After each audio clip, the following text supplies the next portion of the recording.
बाराबंकी जिले में एक ऐसा अस्पताल है जहां पर अब तक जरूरत के मुताबिक स्टाफ की तैनाती नहीं हो सकी है। इससे इस महामारी के काल में भी लोगों को बेहतर स्वास्थ्य सेवाओं का लाभ नहीं मिल पा रहा है। यहां रखे करोड़ों की लागत वाले उपकरण गोदामों में धूल फांक रही हैं। इस अस्पताल का निर्माण पूर्व केंद्रीय मंत्री बेनी प्रसाद वर्मा के प्रयासों से हुआ था, लेकिन 100 बेड के इस अस्पताल का लाभ मरीजों को नहीं मिल पा रहा है, जिसके बाद अब बाराबंकी के सांसद उपेंद्र सिंह रावत ने मुख्यमंत्री को पत्र लिखकर इस अस्पताल को कोविड हॉस्पिटल बनाने की मांग की है।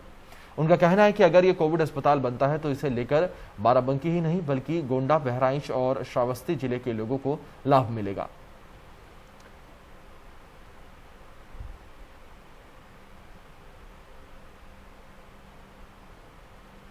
मैंने माननीय मुख्यमंत्री जी का जो लेटर लिखा है उसमें एक तो सिरौली गौसपुर में जो संयुक्त चिकित्सालय है जिसमें 200 बेड का चिकित्सालय है उसको कोविड अस्पताल बनाए जाने के संबंध में, और इसके अतिरिक्त CHC जो हमारा अस्पताल है जो पिछले वर्ष कोविड अस्पताल बनाया गया था उसको भी, उसी के साथ साथ मैंने जिला चिकित्सालय को भी लिखा है।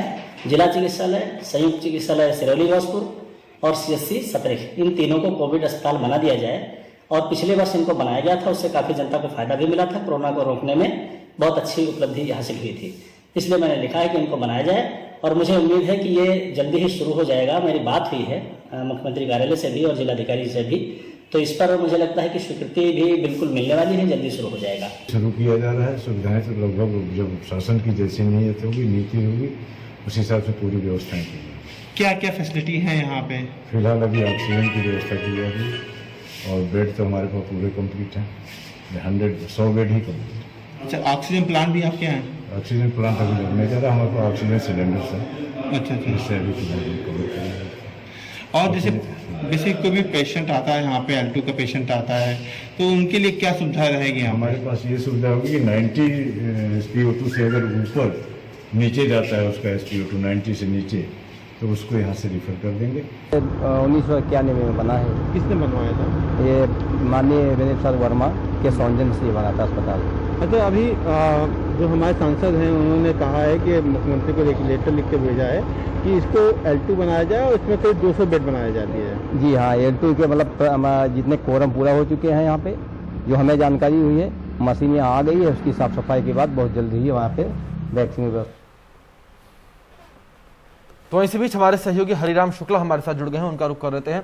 हरिराम जी, जिस तरीके से खबर सामने आ रही बाराबंकी से कि करोड़ों के जो उपकरण हैं मेडिकल के, वो धूल फांक रही हैं गोदामों में, और 100 बेड का जो अस्पताल है उसका लाभ आम जनता को नहीं मिल पा रहा है। इसका कसूरवार कौन, जनता या प्रशासन? देखिए अभिषेक, ये बताया जिस तरीके से ये अस्पताल वास्तव में यहाँ की मशीनें धूल फांक रही थी और सरकार, सांसद का ध्यान गया है, सरकार को लिखा है कि इसको जो है कोविड अस्पताल बनाया जाए, तो जनता को तो फायदा होने वाला है। लेकिन सवाल सबसे बड़ा यही है कि अब तक यहाँ पे क्यों नहीं। हालांकि डॉक्टरों से पूछा गया तो वो कह रहे हैं कि नहीं, कुछ डॉक्टरों की कमी है और हमारा स्पेशलिस्ट डॉक्टर यहाँ पे नहीं है उतने, लेकिन फिर भी सांसद कह रहे हैं कम हमारे पास संख्या बल होने के बावजूद हमारे डॉक्टर ज्यादा काम करने में सक्षम है। अभिषेक जी, और हरिराम जी, सबसे बड़ा सवाल यहाँ पर यह भी उठता है कि करोड़ों की लागत से अस्पताल बनाकर तैयार कर दिया गया, लेकिन अस्पताल को लेकर कोई खाका तैयार नहीं किया गया। किस तरीके से यहाँ पर लोगों की भर्ती होगी, किस तरीके से यहाँ पर डॉक्टरों को रखा जाएगा, किस तरीके से स्टाफ की भर्ती होगी? बिल्कुल अभिषेक, ये बताए कि जैसा कि वहाँ के स्थानीय लोग बता रहे हैं कि 1991 में अस्पताल उनका तैयार हुआ था और 1991 से लेकर 2021 तक, यानी कि एक लंबी अवधि बीत चुकी है इस अस्पताल को बने हुए, लेकिन अब तक नहीं हुआ। तो कहीं ना कहीं सरकारें जिम्मेदार रही हैं कि इस पर जो ध्यान नहीं गया। अभिषेक जी, हरिराम जी, 30 साल का समय, जिस तरीके से आपने जानकारी साझा की है, करीब 30 साल का समय बीत चुका है इस अस्पताल को बने हुए, लेकिन तमाम सरकारें आई और चली गई, लेकिन इस अस्पताल के हालात अभी तक सुधर नहीं पाए। बिल्कुल अभिषेक, ये बिल्कुल सही बात है कि हालांकि सरकारें बेहतर स्वास्थ्य सुविधा देने की बात जनता को करती हैं, लेकिन अपने ही बनाए गए अस्पतालों पर ध्यान नहीं दे रही हैं। ये इसका एक सबसे बड़ा उदाहरण देखने को मिल रहा है। अभिषेक जी हरिराम जी, बहुत बहुत शुक्रिया आपका हमारे साथ जुड़ने के लिए, इन तमाम जानकारियों के लिए। इसके साथ फिलहाल रुकेंगे छोटे से ब्रेक के लिए। ब्रेक के उस पार भी खबरों का सिलसिला जारी रहेगा।